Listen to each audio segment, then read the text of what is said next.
por el tiempo mis oídos se van quedando muy lejos.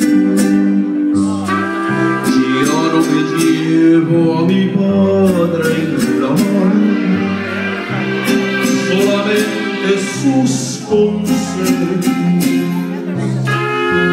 Viven en mí los recuerdos de niño, cuando una estrella deseaba, como recuerdo a mi madre, que por eso sonreí mientras mi padre miraba.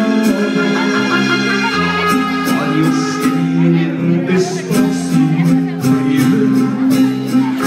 con que en tu alabanza,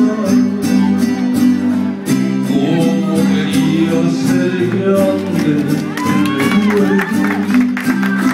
para no quedarme en casa y acompañar a mi madre fiel, tal vez hasta el fin del mundo, porque mi padre era fuerte, era muy inteligente, era mejor que ninguno.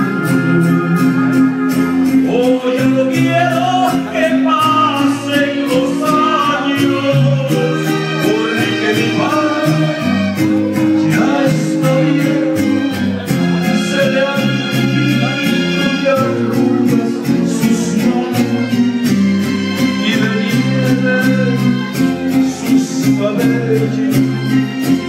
Oh Señor, que el tiempo de vida, porque puedes hacerlo, porque de verdad no entiendo, Dios mío, por qué